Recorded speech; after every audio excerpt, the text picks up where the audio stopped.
I can't see who that is who's saying I'm one of them. You got to tell me your name, because until afterwards, I can't see names sometimes in the chat. Not that I'm going to look at chat, because when I get into my training, I'm into the zone. All right, let's go ahead and get training. Hey, I'm often contacted by small businesses looking to get into federal agencies, right? Like CDC or the Navy, the example I just gave. And they feel like customers would value their services and products if they could just get the meeting, just get in the door. But they don't know how to get in the door. They don't know anybody. Or if they do know somebody, they're not getting the traction with the people they've met at conferences or at matchmaking events who say, oh yeah, follow up. They're not getting the traction, right? You need strategic relationships, an advocate, if you will, in your target agency if you want success. If you want to get traction winning contracts, you need these advocates, what I call strategic relationships, right? Any of us can build a list of leads. We can build a list of leads from the internet or by attending events like a vendor outreach session or an industry day or a conference. Navy Gold Coast is an example. We can attend these events and we get a lot of leads, names, but what we really need are champions in our agency that are going to serve our needs and serve as a focus in their agency for us, right? We'll want to help with them. It's a strategic relationship which goes back and forth, but we need these advocates, right? That we can go back to again and again throughout the life of our career as we're diving deep into the Department of Commerce or into the Department of the Navy or the Department of Education. We need these relationships, these advocates in there. And that's what I want to talk to you about today. In this training, I'm going to talk to you about three main points. The first thing is why strategic relationships are vital to your success in the federal market. The second thing is key traits that you should look for strategic relationships, key traits of the other person. And then the last thing I want to talk about in today's training are just giving you some tips. I think I might have 10 tips on getting started building these strategic relationships. What do you need to do? What are some things you can do to just get started today? So put strategic relationships into the chat or comments. If you're committed to getting a champion within your agency, within your target agency, go ahead and put strategic relationships. Tell me you're along for today's training and along for the ride. If you don't know who I am, my name is Neil McDonald. I'm the president of the GovCon Chamber of Commerce, and I want to welcome you to the daily live federal sales training where I teach tips for success in the federal market. I spent 20 years as a small business owner in the federal market. And since 2018, I've been teaching people like you that government contracting is not a secret. It's just a process. When you follow a process A to Z, you're going to have predictable, repeatable results. And that's what I want for you. Before we get started, do me a favor, help buyers remember who you are. Put your company name and 2 or 3 keywords into the chat or comments that describe your core competency. Also, grow your network by engaging with the other people in this LinkedIn community. If you're on YouTube, Facebook, etc., come in here, connect with me, connect with Gus and Cecilia and others, for example, but definitely begin to get engaged with others in the community. This isn't just about training today. The other big value of these training sessions is the ability to meet others within the GovCon space, both buyers and industry folks. And so there's a lot of good folks in there today on today, a federal holiday. Okay, do me a favor, one last thing, put your website into the chat. I know we put a lot of activity or a lot of stuff into the chat, but put your website in there. Let people know how to go learn more about you, right? Make it easier for buyers and teammates to learn about you and to find you. So let's get started with why strategic relationships are vital to government contractors like you, right? I've got 8 reasons that I want to share with you. And before I get too far, I want to put it in context with the 7-step process for success in the federal market. Let me just bring that diagram up. Okay, so you can see right here, the 7-step process for federal revenue success that I teach is that it begins with research, which leads to then targeting, finding the right people, and you start doing outreach, doing intro calls. When you do these 3 things, you'll start developing strategic relationships that will lead to slam dunk opportunities, which can be developed into winning proposals that will lead to more sales, which is exactly what you want. As we go forward in today's training, that's what I want to touch on is that 7-step process. And so these tips I'm going to share with you in particular about why strategic relationships are vital, I'm going to keep tying them back to that 7-step process, beginning with the very first thing that I have in no particular order. I put bullets in. I try to order them a little bit, but they're no particular order of value because they're all valuable. But the first step is when you have strategic relationships, these people can help you understand their agency so much better. And so that goes with step 1 in the 7-step process for research. They can help you understand their agency both formally, hey, here's our strategic plan, here's our strategic goals and objectives, et cetera. But then they can begin to have discussions with you and expand upon, well, why is this goal so important to what you're trying to do? There's some objectives or some strategic goals in an agency that are driven by the White House and then their higher command, and then it gets to them. But there's some that are their own. And so you want to be able to understand the agency better, and strategic relationships, these people can help you do that. Number two, the strategic relationships, when you have these people will make introductions to other government employees within the agency. And so this goes to step 3, outreach, right? Could even be targeting by helping you identify the name, number, and email of someone else within their agency. You should expect this from a person who is a strategic relationship of yours at your target agency, that they will make introductions. And I don't mean just giving you a name and number, right? But sending an email. Hey, John, this is Jane. I talked with Joe and, he's good. He's trying to learn more about your office. Can you give him 5-10 minutes, whatever it is, right? An introduction. Sometimes they sit there and just give you the contact information and say, go ahead and use my name. Tell them I said to call you. That's a good introduction as well. So number 3, these people can help you find answers about current opportunities. So this is about capture. When you think about the 7-step process, this is the opportunity step, and this is capture activity. When you're talking about a current opportunity before the RFP drops, anybody in the government can talk. There's all sorts of challenges about whether these people know that they are allowed to talk, but they can. And when you have a strategic relationship, they're going to know the FAR. They're going to know it's okay for them to talk about a current opportunity before the RFP drops. When the RFP drops, there's a different set of rules. Before the RFP drops, it really is market research. It's a time to engage industry. And so you can count on these strategic relationships to share information or help you find information about an opportunity. You know what? I don't really know about that, but maybe Sally does. Let's go over and talk to Sally. Sally's shop is probably doing more with that kind of activity. Number 4, when you think about an opportunity, still sticking with the opportunity, actually, this one touches on opportunity, proposal, and sales.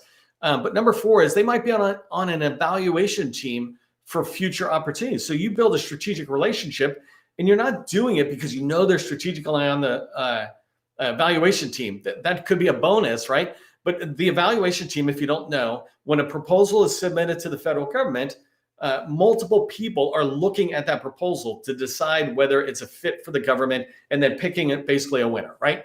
And so that evaluation team, that proposal evaluation team or selection board, this person that you build a strategic relationship with, they might be on that in the future. And in fact, if you're actually targeting specifically, like let's say Navy PEO Digital, and you're targeting some directors to build strategic relationships with, of course, they're going to be on that evaluation team. So that's a good reason to be building this relationship ahead of time, so they're aware of you. When they see proposals, they go, oh, I'm talking to Neil all the time, right? I know these guys know what they do. It doesn't mean you're going to win. It doesn't mean there's going to be anything unfair. It just means you're a known entity. And if you have built up know, like, and trust, right? People buy from those they know, like, and trust. If you have already built up that factor of know, like, and trust through a strategic relationship, when they get to your proposals as maybe a selection board member, they might view it with a lot more friendly eyes, let's say.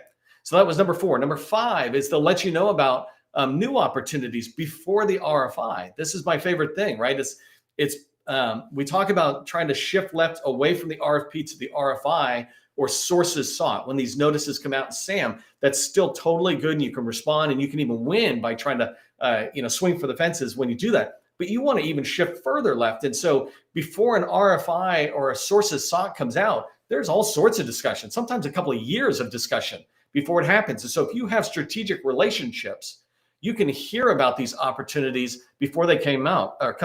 I had a customer over in DOD, and this was a DOD supporting the White House. But one of my main strategic relationships with a customer, they used to have this huge 5-year plan basically up on the back of their wall. I'd sit there having a meeting with them, and it's on the back. And I'd ask, I'm like, hey, can we talk about some of that stuff? It's like, sure. It's not sensitive information, right? It might be sensitive out there. I had a reason to be in there. I had a reason to be talking with him. But he's okay having conversations about future opportunities because he doesn't want to make the wrong purchase decision. So if he can engage industry, that's great. And by having a strategic relationship, it allows me to start talking about those future opportunities before they become an RFI. So number 6, you can shape future opportunities through your discussions. And so just like I talked about looking at the back of his wall or the back wall, and I can see these opportunities, I can begin to talk about the direction he's going. It's like, hey, you're talking about data and you're going this way, but have you thought about this? Because by the time you get 2 years out, what's really going to be cutting edge is this use of AI, ML or something in the data, blah, blah, blah, right? Whatever your business is. And it could be facilities groundkeeping, right? It could be the same thing, but you can begin to have conversations with these people, that you have developed a strategic relationship with, to shape their thinking. This is exactly what Microsoft does, and Oracle. If you're familiar with these very big companies, they go in and they talk to the government about the technology and what's coming down the pike. They don't talk just about, here's an RFP that's in SAM and I want to try to win it, right? They're talking about what's best for the government. And if you're selling to the government, you are the subject matter expert, not them.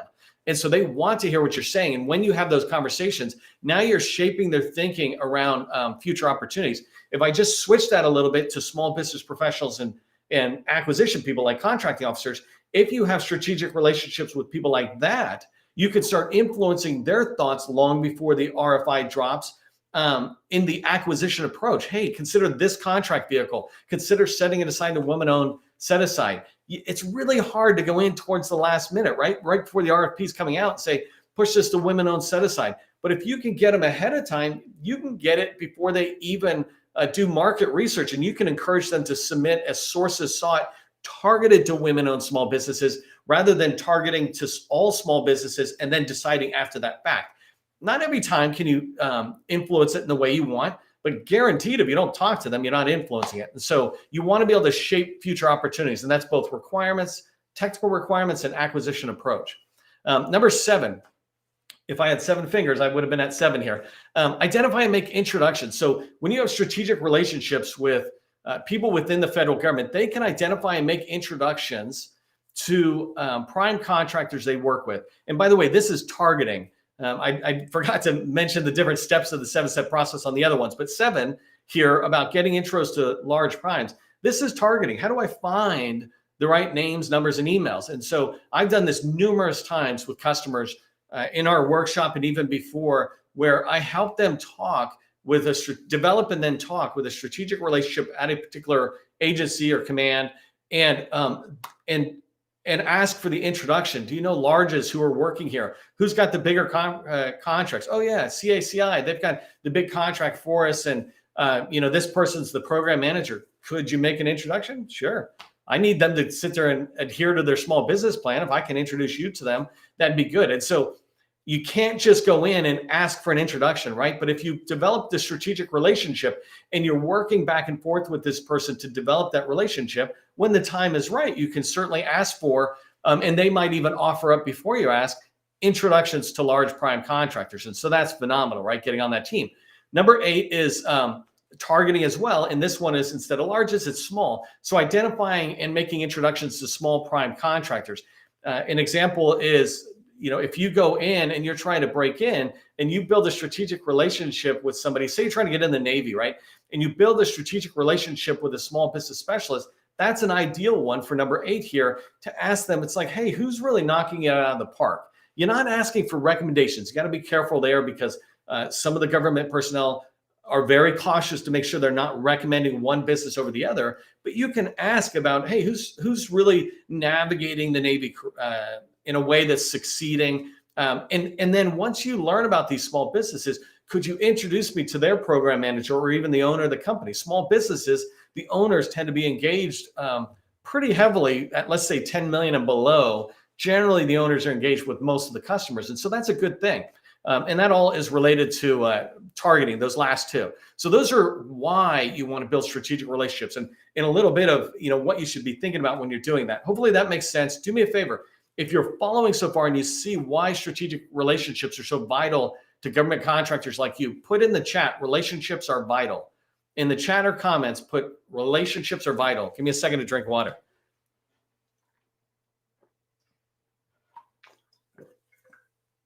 That's funny. Tan, I just look over. She's saying exactly what I was saying there. Relationships matter.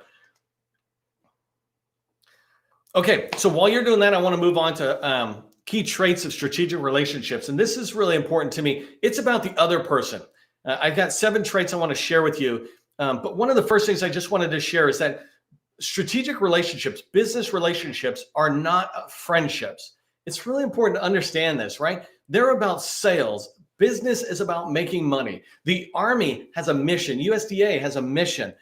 As a for-profit business, we're in the business to make sales, to make revenue. We can do all this good, and many of us do, right? You do, I do. But remember, when you're building strategic relationships, you're not building friendships. You're building strategic relationships that are valuable to you for sure, to understand the agency. And if you can make it valuable to the other person as well, like I said, helping them understand solutions, that's good. You don't need to turn those into friendships. You don't need to become best friends. There's this whole idea that you're the sum total of the 5 people you hang out with most in your life, right? So I hang out with my wife. Every day we hang out. So she's one of my 5 people. Gus and I hang out 4 or 5 times a day. We're talking and working together because we work the closest in here. He's another person who's in that 5 because they're the 5 people I hang out with the most. Gus and I are friends, but I'm not saying this list of I have 9 brothers and sisters. I have 22 nephews and nieces, right? I have a lot of people in my life, but there's 5 people I hang out with the most. And you want to make sure those 5 people are the kind of people you want in your life so they help you become the person you want. The reason I'm saying this is in business, it's the same way. In a federal agency, you want to make sure the 5 agency people you're hanging out with are people who really can help you grow and succeed in that agency. You don't want to hang out with somebody who maybe is less enthusiastic about helping their agency, or perhaps could be seen as somebody who's just doing half a job. I'm not trying to knock people. What I'm trying to say is you want to find the influencers, the movers and shakers, and they can be at different levels. They don't have to be senior people. You want some senior people, but you can have a junior person who's a mover and a shaker, right? So you can have them at all levels, but you want people who are moving and shaking within the agency, so you build strategic relationships around them. As you move forward, right, think about these 7 traits, and this is how you can decide whether these are really good fits for you for strategic relationships. By the way, one last thing, you can have all sorts of relationships and leads and all that stuff, but very few strategic relationships. These are the ones like my wife, like with Gus, like Cecilia, with some others, right, that I put all my energy into making sure that I don't let drop. You can think about some relationships are like a rubber ball. If you drop them, they bounce and you pick them up and you're okay.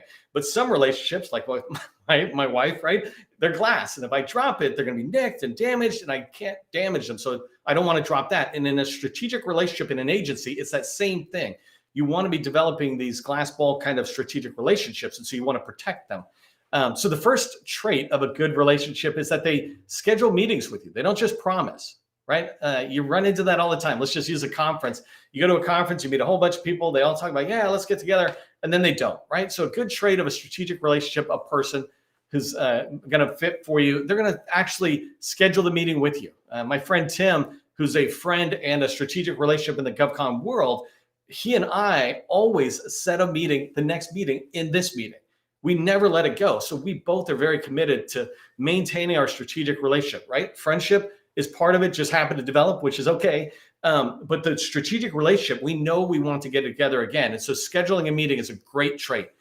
Second trait that I put down is that they're direct when answering questions. They're not evasive, right? If you try to ask them a question, they don't dance and hem and haw. They do one of 2 things. They give you the direct answer and say, oh, here's what you need to know. It's this, it's that. They go, you should not be asking me. I should not be telling you. I'm not going to answer you. Either one of those answers is fine, right? Here it is, or I'm not going to answer you. Or you need to talk to them. Let them tell you. I'm not going to tell you. But those are very direct answers. They're very helpful answers. But if they hem and haw, that's not a sign of a good strategic relationship because then you wonder how thorough are their answers. Number 3, they say, ask me anything. It's a great thing, right? Ask me anything. If I can't answer it, I'll try to point you in the direction of somebody who can. If I think it's inappropriate, which is pretty rare, unless you say, hey, how much does the contractor before me charge or something?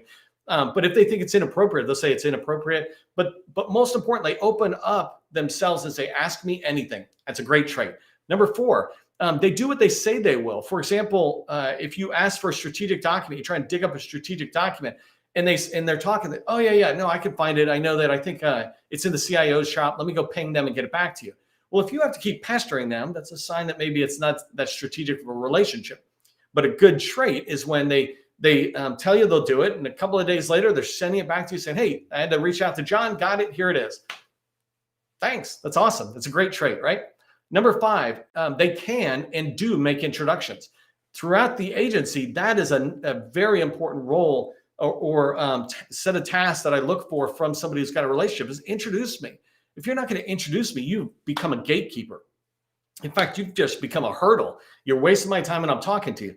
A good trait of a strategic relationship is that they sit there and say, oh, yeah, let me introduce you. And they'll introduce you all day long. There's nothing wrong with introducing you to somebody. So if somebody is hesitating, moving you forward, and they're like, oh, I'm not sure if that person wants to talk to you, let that person make their mind up. Could you just introduce me? So it's a strategic relationship when they do make those introductions, and they can, and they know that they can make those introductions. So number 6, they freely share information about their agency and the work they do. So I talked about that director of IT in the DoD that I worked with, and I went in and I was able to meet with him every couple of weeks or month. And the stuff on the back of his board, I could talk to him about that, and he would be freely sharing that information, right? And especially when it was at a certain stage, like very early in the idea and requirements development phases or something, he would share that information with me. He would also be willing to sit there and say, oh, we're not responsible for any of this, but those guys over there, they're the network engineering people. I'll introduce you to, Pablo. He does the network engineering. It's like, cool, thank you.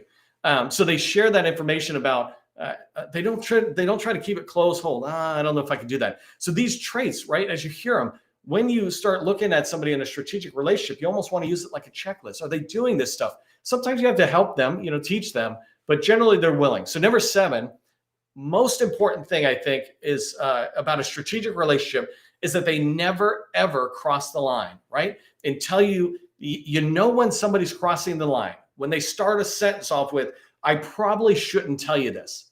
Never, ever let somebody compromise your principles. Never, ever let them cross the line, right? Besides the fact that it could end up with you in trouble or them in trouble, it's just wrong, right? Why do you want a strategic relationship with somebody who's unethical?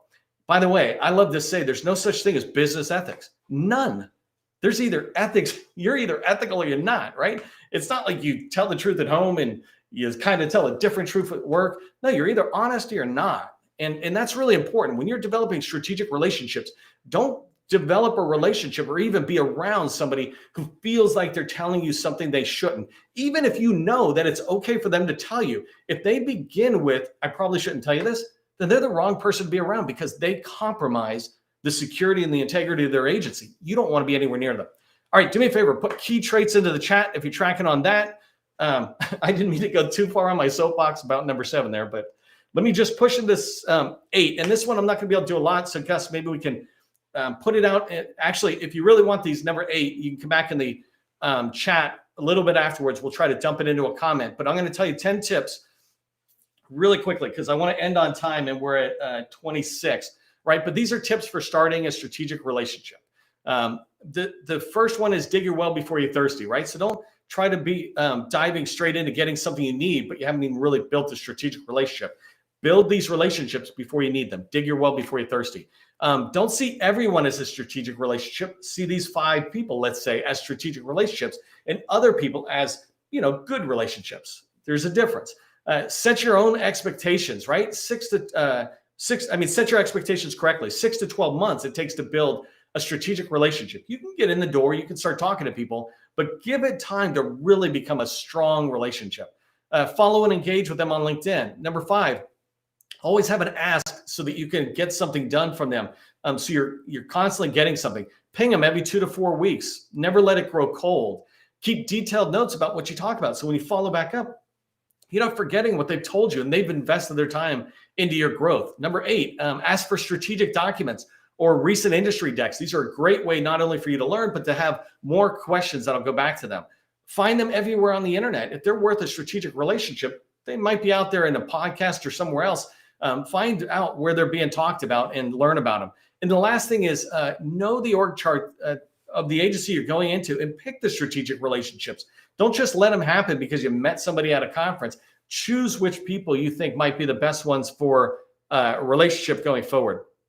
Okay, as a recap quickly, we talked about why federal relationships, strategic relationships are vital to your success, the top traits of a good relationship, tips on how you can get started, which we'll dump into the comments after this. My last tip for you, though, is choose one agency, one office within that agency, and go try to develop one relationship. If you found value in the training, do me a favor, throw thanks into the chat. If you'd like to work with me and my team, we have a BD Accelerator workshop. It's for companies that are more advanced, so at least $1 million or more in federal revenue. To learn more, go ahead and just message me on LinkedIn. And remember, government contracting, it is not a secret. It's just a process. I'll see you in the next training.